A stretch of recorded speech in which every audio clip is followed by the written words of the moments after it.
안녕하세요. 초헬프 코치입니다. 불과 100년 전까지만 해도 당뇨병은 의사가 평생 한번 보기 어려운 질병이었지만 현재 전세계 당뇨병 유병 인구는 무려 4억 6천만 명에 이르고 있고 비만 인구 역시 폭발적으로 증가하고 있습니다. 이에 많은 연예학자들은 100년 사이에 벌어진 가장 큰 변화로 정제된 탄수화물 섭취량의 증가를 꼽습니다. 정제된 탄수화물은 식이섬유가 없기 때문에 혈당 수치를 매우 빠르게 높이게 됩니다. 이는 결국 저혈당 증가, 허기를 자극해 과식을 유발하게 되고 정제된 탄수화물을 섭취하여 늘어난 혈당은 설탕물처럼 피를 끈적끈적하게 만들어 혈액의 흐름을 방해하고 혈관 내벽에 달라붙어 혈관을 손상시키게 됩니다. 그 결과 비만과 당뇨병뿐만이 아니라 갖가지암, 심혈관 질환, 뇌 질환을 일으키게 됩니다. 때문에 아프지 않고 건강한 삶을 살기 위해서는 정제된 탄수화물을 줄일 필요가 있습니다. 이번 영상에서는 단 음식을 줄이라는 몸의 신호에 대해서 알아보겠습니다. 첫 번째는 체중이 증가합니다. 설탕, 흰밀가루, 흰쌀밥과 같은 정제된 탄수화물은 열량도 높고 가공이 된 만큼 소화 흡수가 빨라서 먹는 즉시 빠른 속도로 혈당을 상승시키게 됩니다. 이때 인체는 혈당 상승에 대한 반작용으로 췌장에서 혈당을 낮추는 인슐린이라는 호르몬을 분비합니다. 그런데 인슐린은 혈당을 낮추는 기능 외에도 초과된 탄수화물을 지방으로 전환시켜 지방 조직에 저장하는 역할을 합니다. 즉, 탄수화물을 지나치게 많이 먹으면 인슐린이 지방세포에게 지방을 저장하라는 지시를 합니다. 뿐만 아니라 혈중 인슐린 수치가 높으면 저장된 지방을 꺼내서 에너지원으로 이용할 수 없게 만들기 때문에 정제된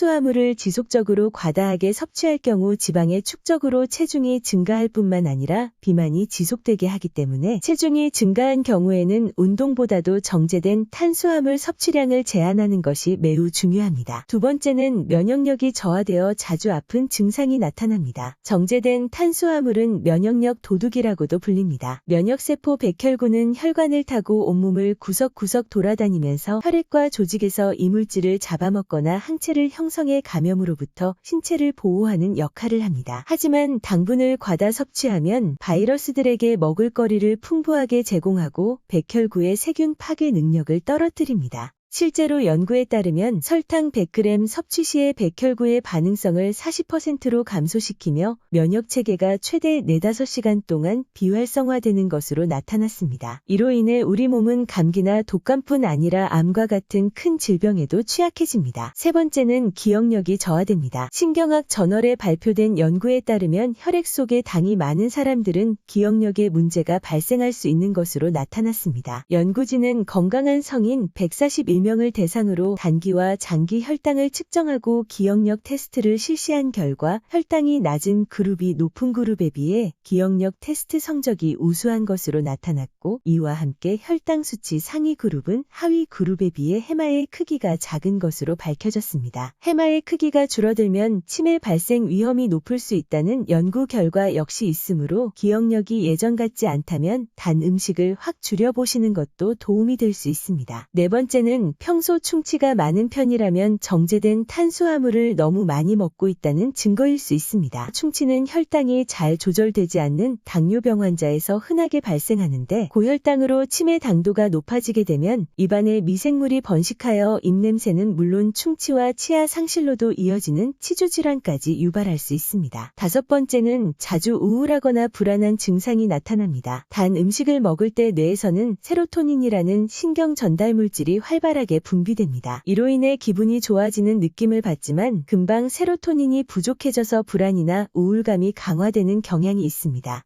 그래서 본능적으로 좋은 기분을 지속적으로 유지하기 위해 당을 계속 섭취하게 됩니다. 하지만 계속 당에 의존할 경우 뇌는 당분에 대한 중독성을 갖게 되고 당분을 섭취하지 않으면 짜증과 함께 스트레스에 쉽게 노출되게 됩니다. 여섯 번째는 뼈가 약해집니다. 우리의 혈액은 항상 약알칼리성을 유지하게 되어 있습니다. 하지만 단 음식을 많이 섭취하게 되면 혈액은 산성 상태가 됩니다. 그러면 이를 중화하기 위해 우리 몸은 알칼리 성분을 몸에서 빼내게 되는데 이때 사용되는 알칼리 성분이 바로 뼛속 칼슘이며 칼슘이 결핍되면 골다공증과 같은 건강 문제로 이어질 수 있습니다. 일곱 번째는 피부 트러블이 생깁니다. 연구에 따르면 설탕을 자주 먹는 사람은 여드름 발병 빈도가 30% 더 높은 것으로 나타났습니다. 설탕 등 정제된 탄수화물은 혈류로 빠르게 흡수되어 혈당 수치를 빠르게 높이게 되고 혈당이 상승하면 인슐린도 높아지는데 인슐린은 피지선을 자극하고 피지 분비를 증가시키는 안드로겐 호르몬을 활성화하고 피지 내 지방 합성 및 여드름 생성을 촉진하는 인슐린 유사 성장인자를 증가시키게 되어 여드름을 발생시킵니다. 탄수화물 중독에서 벗어나기 위해서는 우선 정제 탄수화물보다는 정제되지 않은 탄수화물을 선택하는 것이 좋습니다. 정제되지 않은 탄수화물은 혈당을 천천히 올려 인슐린이 과하게 분비되지 않게 합니다. 또한 한 번 먹는 양이 적으면 혈당이 높게 올라가지 않아 인슐린을 크게 자극하지 않습니다. 때문에 한 끼 식사마다 밥의 양을 줄이고 반찬은 조금 더 먹는다면 효과적으로 탄수화물을 줄일 수 있습니다. 다만 끼니를 거르게 되면 혈당이 떨어지면서 본능적으로 혈당을 빠르게 높이는 단 음식을 찾게 되는 경향이 있으므로 매끼 거르지 않는 것이 탄수화물 중독에서 벗어나는 좋은 방법입니다. 뿐만 아니라 먹는 순서를 식이섬유를 섭취한 후 단백질, 탄수화물 순으로 바꾸면 혈당이 크게 상승하는 것을 막을 수 있습니다. 또 식이섬유를 먼저 먹으면 포만감이 잘 생겨 이후 먹는 탄수화물 섭취량이 줄어듭니다. 또한 단 음식을 줄이기 위해서는 식사 후에 디저트 섭취는 피해야 합니다. 탄수화물 위주의 식사 후에 디저트를 먹게 되면 식사 후에 혈당이 1차적으로 올라있는 상태에서 혈당을 더 수직으로 상승하게 해서 혈당 스파이크를 일으키는 문제가 있습니다. 또 이 과정이 반복되면 우리 몸은 인슐린에 대해서 저항성이 생기게 되고 이에 따라 살이 잘 찌고 염증이 잘 생기고 당뇨병이 생길 확률이 높아지게 되므로 식후 2시간 이내에는 달달한 디저트는 피하는 것이 좋습니다. 몸에 대한 지식도 없고 병원도 약도 없던 고대부터 현재까지 인류가 생존할 수 있었던 이유는 증상이라는 몸의 신호에 맞춰 살아왔기 때문입니다. 때문에 단 음식으로 인해 몸에 이상 증상이 나타났을 때는 정제된 음식,